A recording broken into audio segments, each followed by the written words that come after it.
and diabetes in Norway. More than 500,000 people have problem with fatness and diabetes.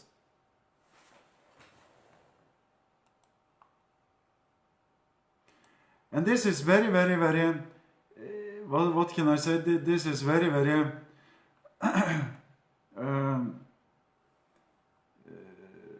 serious to think about. It's very, very serious to think about that. So many people have problem with diabetes and fatness.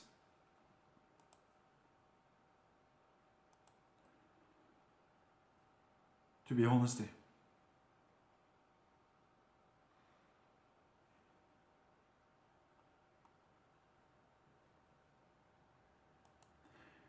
The only thing I will say is that I believe myself. I believe myself and the experience I have in my life. And my experience, my experience in my life, I share with friends of me and all of you.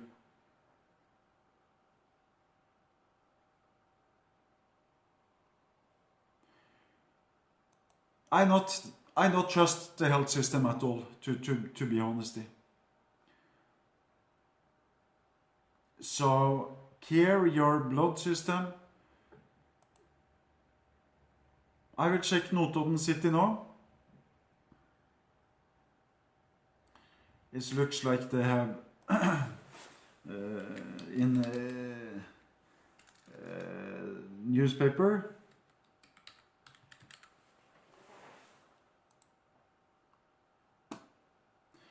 In my city, it's registered 4 people with corona. 4 people, and they don't say anything about the situation for these people.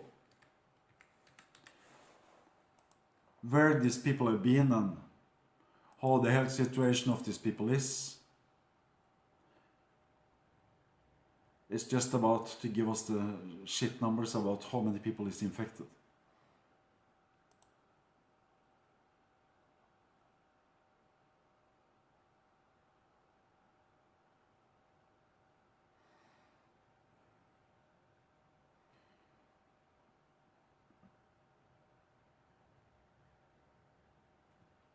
So we have a very, very serious problem in Norway, of course, because the government has started to choose who's going to be tested for corona or not. Who's going to be tested? I cannot be tested because I'm okay. So I cannot visit my family in Thailand. I cannot visit my family in Thailand. Because the government of Thailand, they not let people into the country if they not show documents about we not are infected of corona. I will tell more about this case a little bit later, what's happened in Norway. So the information what the government of Norway give me, I get from outside of Norway. It's very, very easy to get information outside of Norway, what's happened inside of Norway. So if you want to know what's happening in Norway, do research outside of Norway, not inside of Norway.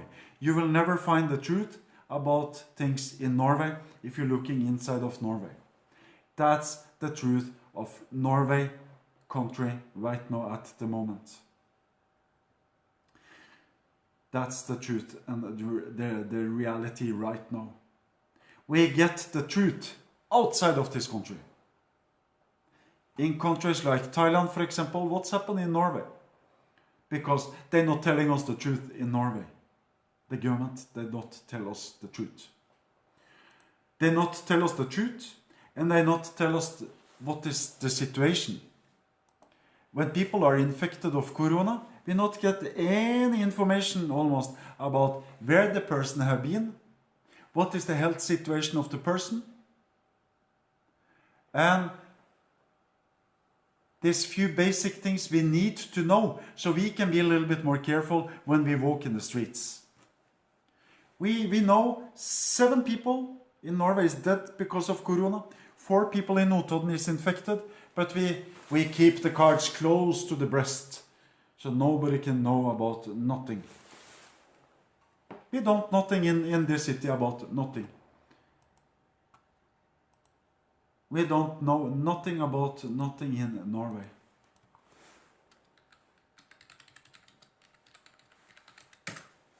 So it's not easy for us to answer about anything outside to the world. It's not easy to know anything. Because they not tell us the truth.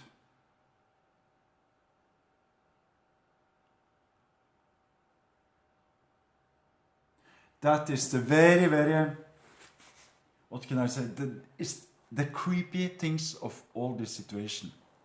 We don't know the truth, what's going on, actually. Because they don't want to say anything to us. This is how it has become in Norway. Also, long time before this corona thing started. We see how the things work. When crime things happen in Norway, the police, they don't tell anything about what's going on. The government of Notodden kommune, they not tell all the things we need to know. And the doctor, they, shh, we don't tell this to anyone. We keep it, we hide it. And then it's going to be a secret forever.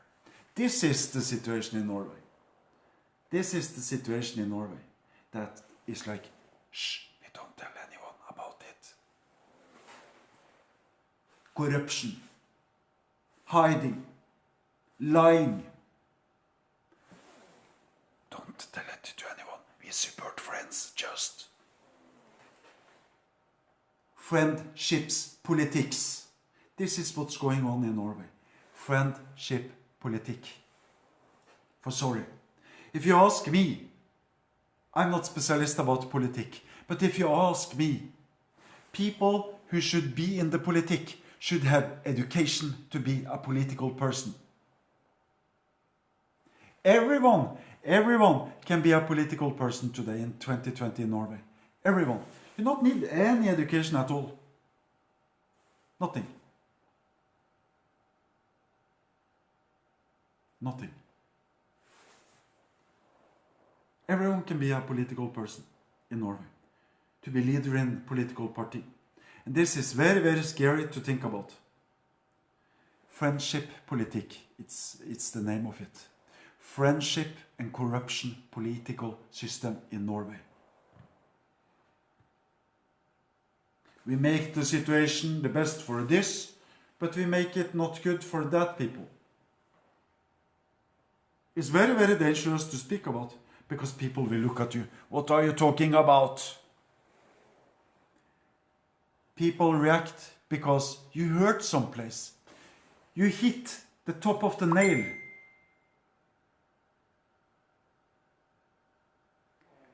You hit the top of the nail.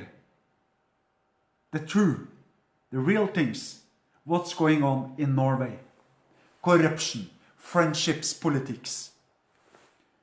Who is educated to be a political person in Norway in the year 2020? Who is educated of all the top political people in Norway in year 2020?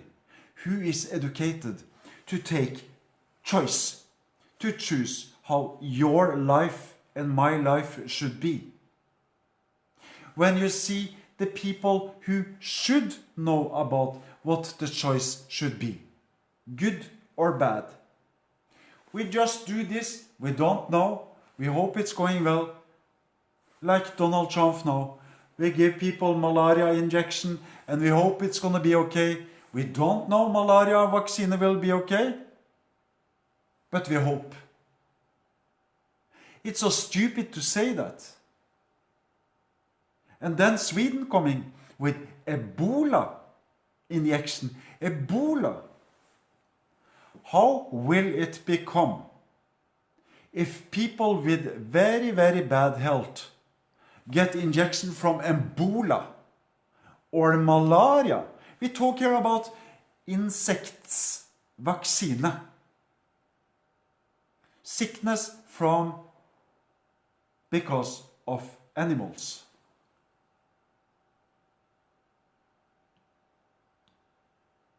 Malaria, Is it mosquitoes or what?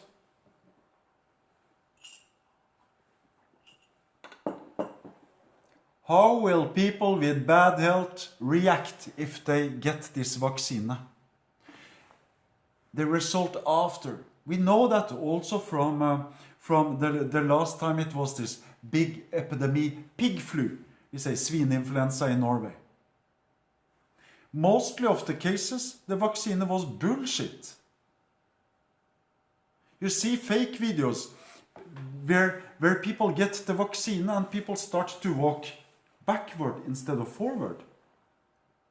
Many of the videos what we have seen in Facebook and internet and many places that people stay like this and woof, fall down in the streets is people with heart attack problems. Fake videos where people fall down in the streets in China. Of course, we have to blame China about these things. But China is not the big sinner in these things, what's going on. It's very important for many countries to blacklist China right now. And these things where people killing dogs, you see big market. And these videos is made to show that, oh, see what Chinese do, they kill animals in market. But videos, what is recorded in Indonesia, other countries, but not China. Of course we know that Chinese, they eat every kind of things, but the basic things, what is truth or not.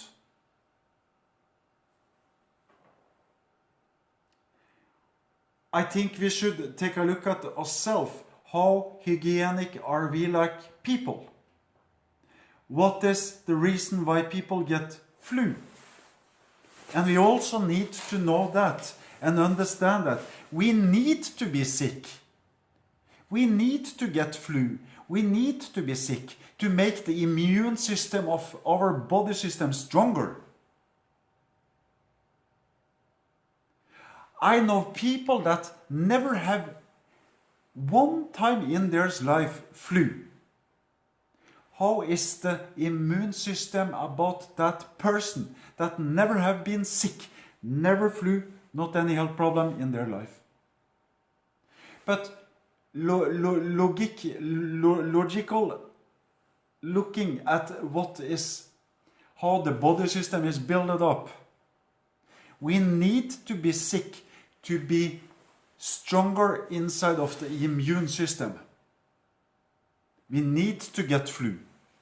So in some way we need coronavirus to be stronger for the next things gonna happen, what's in the future.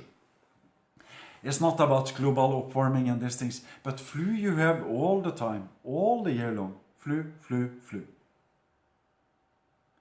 And it's also very important to devise flu and influence, virus and bacteria. Flu, very often we joke about this and we say man sickness. When man get a flu, oh, my life is finished. I'm gonna die soon. Oh, I'm so sick. What about a woman that born a kid? Pregnant woman when they born. What about the pain when they born? And man, they complain. Oh, I am so sick. I'll tell you, in 2016 I live in Bangkok City together with my wife. And I was so sick. I have never in my life been so sick before. I don't remember anything from that week. I have so high fever, so it was so close that I telling my wife, can you please call ambulance because I'm gonna die soon. She all the time have to take away sweat from my pan. All the time, 24/7 my body was wet because I sweating. I was so sick, people. I cannot explain it. I also was so sick, so I don't remember anything from that week. Nothing. just a few minutes, because I was like, I don't remember anything. I have also experienced about to eat bad food. Not bad food, but I remember for many years ago, I have two more experiences to tell about in the end of this stream. I live in Trondheim for some years ago, or many years ago, and I remember a new pizza was taken into Norway from another country. I don't remember the name of the pizza, but the day of the date of that pizza, you have to eat this pizza before this day, was wrong stamped on the boxes. So actually that pizza what they sold to people in that time was between 6 and 1 years old, I think it was. So I remember I eat that pizza. I eat that pizza in the afternoon around 6 o'clock. And I go to sleep around 10 o'clock. And 1 o'clock night time I wake up and I thinking, what is this? I have so big pain in my stomach, in my body. So it feels like that 15 people take knife and my stomach. I have food poison in my body. Old pizza make me sick. And they take away this pizza from the shop, Rema 1000.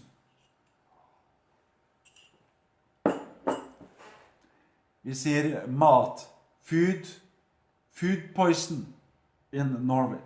And I remember also one time for many years ago, I was in Bulgaria, East Europe, Bulgaria. I was warned before I traveled to Bulgaria for first time. And they say, don't drink the water in the spring. Buy water in the shop. And for sorry, I forgot. The second night, the second evening, I'm gonna brush my teeth. I forgot that I should not drink the water. So I started to brush my teeth and clean my mouth, and after 1 hour I was so sick. I remember that time I couldn't walk. I was like, I'm gonna die. I was so sick, you know. I was so sick. So when I stand, it was like, wow, I see double. I was so sick. I remember that time. And I remember when I was younger. When I was a small kid, around 8, 9, 10 years, I remember the flu time at that time when I was small. When we get flu for 20, 30 years ago, I was so sick. What to explain now? People have problem to swallow because the slim in the is so. People is similar. It's similar reflection on the body how it was in that time, but in a little bit different way. Of course, it feels like my body burn when I get this flu, not flu, but influenza, of course. I remember that time, and when we had flu when we were small, we was very, very, very sick. I couldn't drink, I couldn't eat, I couldn't swallow anything because it feels like when I drink something, doesn't matter cold or warm, it feels like I swallow billiard or snooker ball and couldn't breathe. The result of the virus is almost the same. The result of the body is the same. It's the same. But in a little bit more powerful way. of course. So, care yourself. And the hygienic situation about people is very often the result about why they become sick and me and you become sick. It's not always about hachu or like this. It's because of people, they are not hygienic. People not shower. People scratch ass and put finger in nose without to clean hands. How much bacteria do you not have in your nose? And people, they put the finger in nose and then they start to touch the things. How much bacteria isn't in the things when people put finger in nose? Or you also have example where people, they put finger in ass. It's so disgusting to think about how bad people care about themselves. People not shower in the morning, people not shower in the evening. We also know that people, they not change the sheet on the bed for many weeks. People, they don't care about themselves. And this is much more dangerous than hachu in the streets. Of course, the possibility will be about we're going to be sick when people hachu and in the streets. Of course, we cannot stop virus or bacteria in the air. In some way we need them. Only on this keyboard, how many thousands of bacteria do you think it's in this one? It's more than 100,000 bacteria on keyboard like this. The heaven for bacteria, the keyboard, people. When I have time to show you what I talk about, I will show you on the live stream about bacteria. How much bacteria you have on this, or the table, or in the kitchen bench when you make food. You will be so shocked and scared that you're gonna poo and pee in your trousers. When I show you the things later, when people have chance to live a normal life again, I will show you what's happened when you clean the bench with this soap, or do the cleaning things in your home in that way. I will show you the bacteria. I will show you what I talk about. I'm not sitting here and speak shit and bullshit. You will be so fucking scared that you will poo in your trousers. This. And what about your bed? The bed you're sleeping inside. All this small insect that's crawling around to eat the dead skin of the body of people. What about this? I'm not afraid. Because I live in Thailand 6 years, so I learned to face that fact, to how to live together with ticks. Ticks is a very, very big problem in Norway and the world. Ticks. If you become beaten of ticks, the nerve system can destroy your body. Your organ can collapse if a ticks with poison beat you. I have a friend of me in Norway. He was beaten from ticks and his body system is totally destroyed almost. Because of these ticks. You have things in the world what is much more dangerous than coronavirus. If people not care. This is the true and the real things in life. When people clean the kitchen bench with a lot of soap. People think that. This is the logical thinking. Clean your hands with soap. Okay, we will use much more and then the hands will be cleaned. But have you cleaned your hands in the correctly way? Like this? 5 seconds, 10 seconds. Oh, my hands is clean.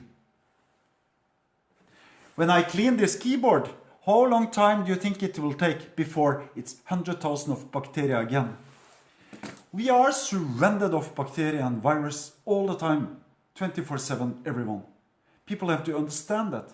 And people have to understand that If people not start to take themselves more seriously, if you take away this corona sickness, people start to care themselves and care us other.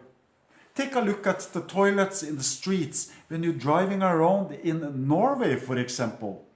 How bad isn't the toilets around Norway?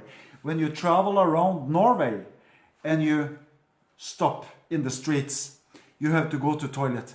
Toilet paper everywhere. You can see people, they poo outside of the toilets. They pee outside of the toilet. And you can also almost see the toilet paper from the toilet out to the streets. Isn't that bad to think about? When people are so unhygienic. If you ask me, who should be put in prison, if you can misunderstand me correctly? The people who should be put in prison is unhygienic people that don't care about themselves. They don't care about us. They are dangerous for us because they don't care anything in this world. They don't respect themselves. They don't respect us. They have disrespect from A to B to C to D to E to all letters in the alphabet. From A to B, from start to stop. These people is dangerous in the world. People that they don't care about themselves. We don't shower. We don't care. They haven't respect at all anyway. So we should be happy for what's happened. Because then we not need to be right now together with people who is not hygienic about themselves. Together with people that they don't care about themselves or us. Ups, I touched the door. After a person have touched the door. Person who have scratched the ass or put the finger in nose. Oh my God. Think if the workers in Oslo central station where you go to take the train, to drive train from Oslo central train station. Think if the workers not have been so effective to clean the doors and toilets there. In the train station of Oslo, you can all the time see people cleaning in the toilets of the train station almost. Doesn't matter people sitting there or not. Take a look at Thailand, for example. Thailand do that all the time. They're cleaning inside of the toilets. You can see workers on the toilets, bathroom, all the time. Take a look at the streets in Norway, many places. How much garbage, isn't it? Many places. In Thailand, this is a normal thing to take away the garbage like this. Why couldn't people start to say hello instead to handshake? You will save yourself to be sick from people who have not respect for me, for you, and for themselves. Disrespected people because they don't care anything in this world. People that they don't care me, they don't care you. They will never care what the government or police say because they are so negative in the system of themselves. These people is dangerous because they will never care anyway what the law or what me or what you say they should do. Advice. You have to do this because we're saying this. Can you please do it? Because then you will care it. Can you please care yourself a little bit? Because then you care me also, because I'm your best friends. Or the government have to tell, if you not clean yourself, we will kick you in the prison 20 years, 5 years, 1 year, 1 month, 1 day. So you learn. They will never learn anyway.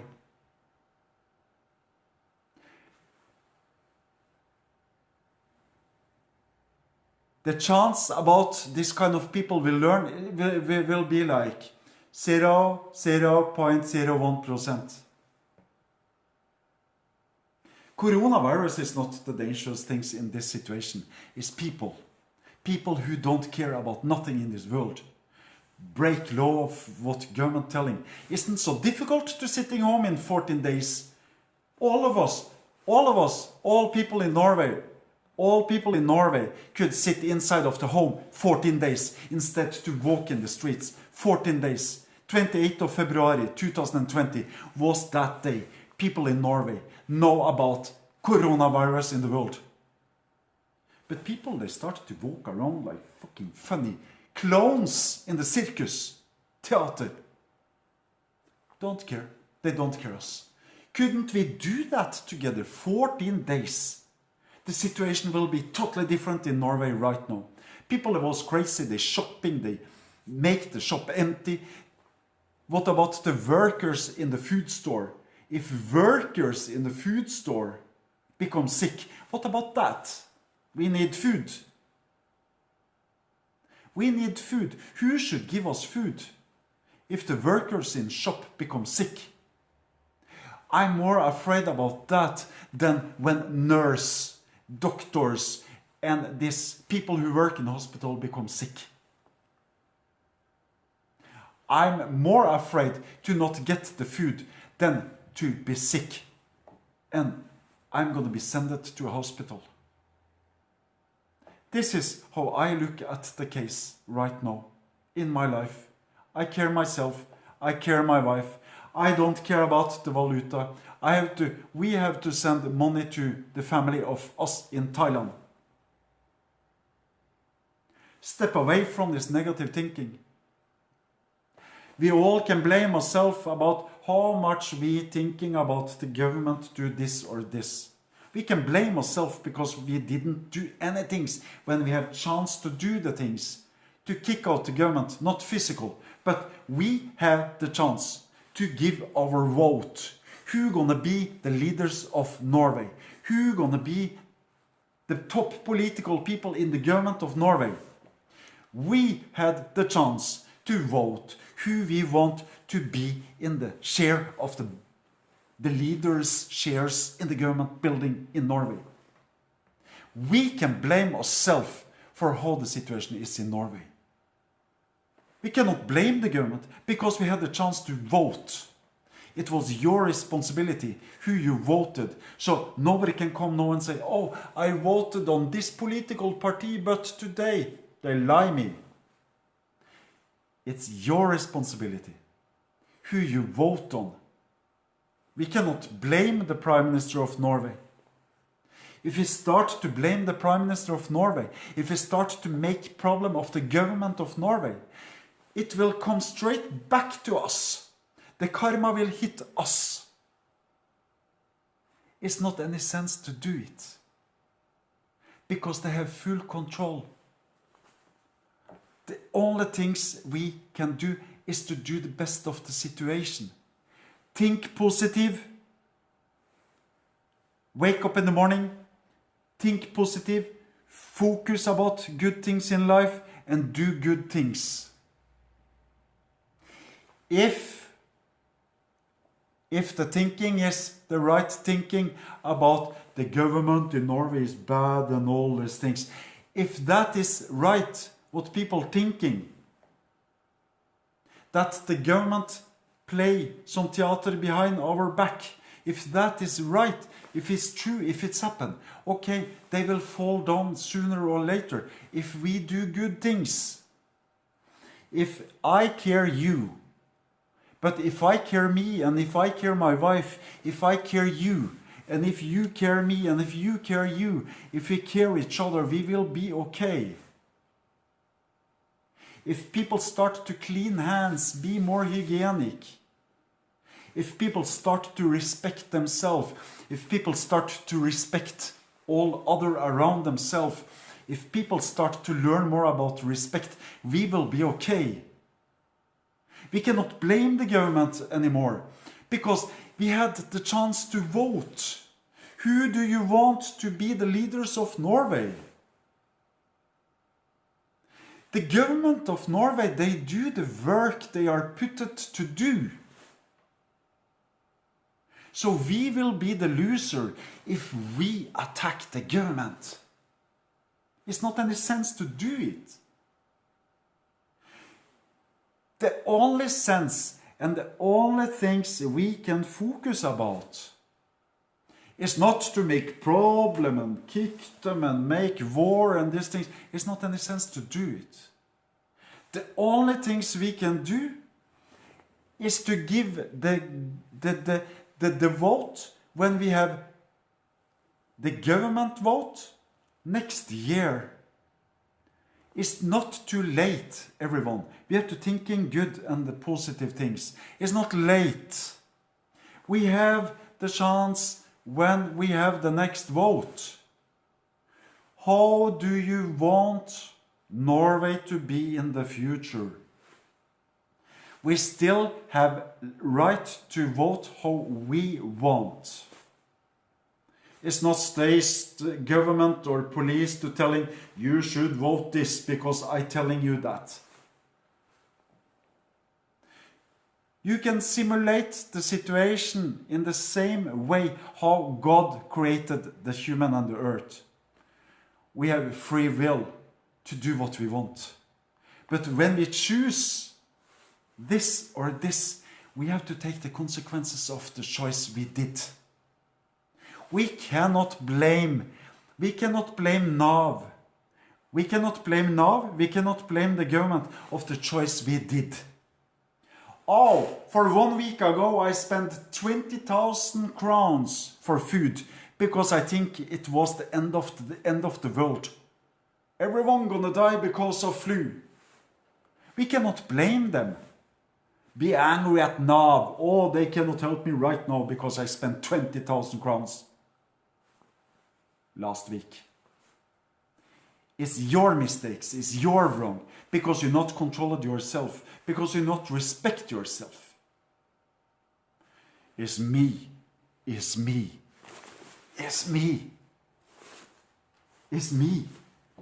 See what I have a cup of coffee, but it's mine. I will not give you because this is the last day of the world. It's so stupid. I have a friend with kids. I have a friend with kids, and my friend had problem to find medicine for her kids with asthma. It's very, very serious, isn't it? It's very, very serious, isn't it? We have so many things to learn, everyone. If this is the Third World War, we are fucked, every one of us. Because we have already by ourselves, many of us, made chaos in the system. Running to the apotheke, running to the shop, buy thousands of products of this and this and this and this. It's not the government of Norway's wrong. Yes, they have did mistakes, but they are not perfect. Remember that. If we blame the government of Norway for the mistakes they have done, we forget about ourselves and we throw stones when we're sitting in the glass house. And this is very, very dangerous to do. Because we have to face the fact and the situation, how it is right now anyway. Because you and me, we had the chance to give our vote in the last time when you have kommune and districts vote. Blame yourself and cry about the choice you did. But don't blame Erna Solberg and the government. They do mistakes and we have to look at the whole situation. What have been the things that happen now? After all these things, we can take a look at everything what's happened. Because if nurses and doctors go straight to hell, if workers in shop go straight to hell, if the government of Norway goes straight to hell, and if the military and the army become sick and go straight to hell, who gonna help us? Who gonna help us if the government becomes sick, if the nurse and doctor become sick, if the people and workers in food store become sick? And the military, army, who gonna help us then? Who gonna help us? If the most necessary things in the world, the most necessary tools in our life become sick and die. Who's gonna help us? It's not the right time to blame anyone, people. Me and you have also done mistakes in life. Big and small mistakes, and very